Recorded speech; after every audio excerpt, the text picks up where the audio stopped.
An original podcast from podlatino.com.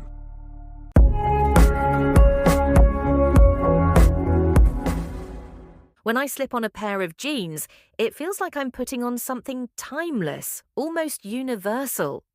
But behind that simple denim fabric lies a story of miners, rebels, designers, and rock stars. This is the story of how blue jeans traveled from the dusty gold mines of California to the runways of Paris and became one of the most iconic pieces of clothing in history. The origins take us back to the mid-19th century.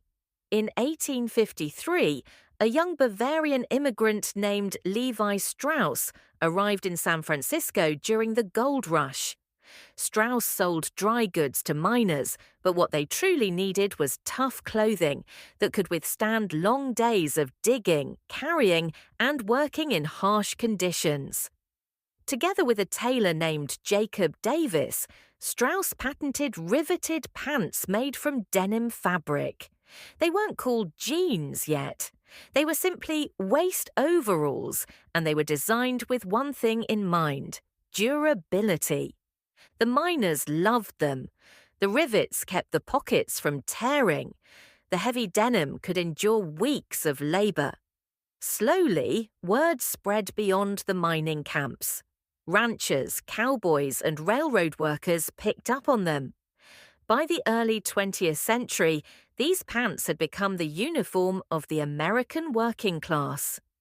But how did rugged workwear turn into a global symbol of youth, rebellion, and style? The answer lies in Hollywood.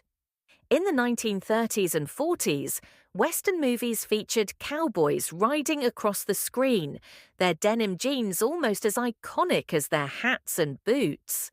Suddenly, jeans weren't just for work. They carried the spirit of freedom, independence, and the American frontier. Then came the 1950s. Post-war America was booming, but a new generation was restless. Teenagers wanted to break free from the polished image of their parents. Enter James Dean in Rebel Without a Cause and Marlon Brando in The Wild One. Both men wore jeans, tight, casual, rebellious. Jeans became a symbol of youth culture, of defiance. Schools banned them. Parents disapproved, which only made teenagers love them more. In the 1960s, denim found new meaning. Hippies turned jeans into a canvas for peace signs, embroidery, and tie-dye.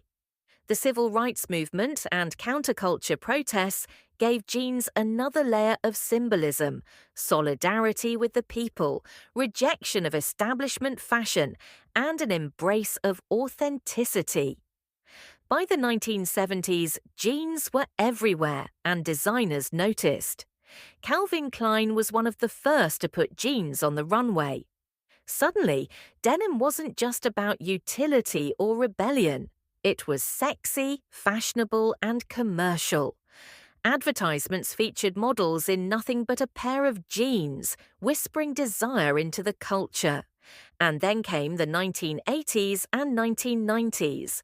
Brands like Guess, Diesel, and later Abercrombie and Fitch turned jeans into global youth uniforms. Supermodels posed in stonewashed denim. Hip-hop culture embraced baggy jeans. Grunge musicians ripped them apart on stage. Jeans adapted to every subculture, every style. Today, billions of pairs are sold each year. From luxury houses like Gucci and Balmain to cheap fast fashion outlets, jeans cross every social class, every border. They are both democratic and aspirational.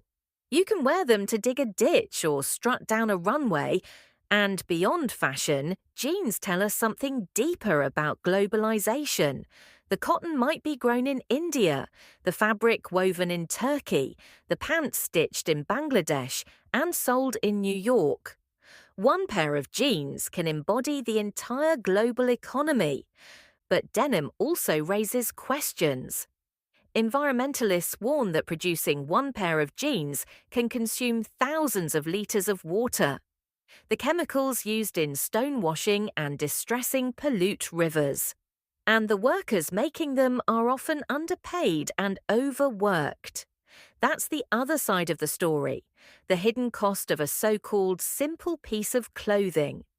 Still, the cultural power of jeans is undeniable. Think about it. There are very few objects that every person from every country recognizes instantly.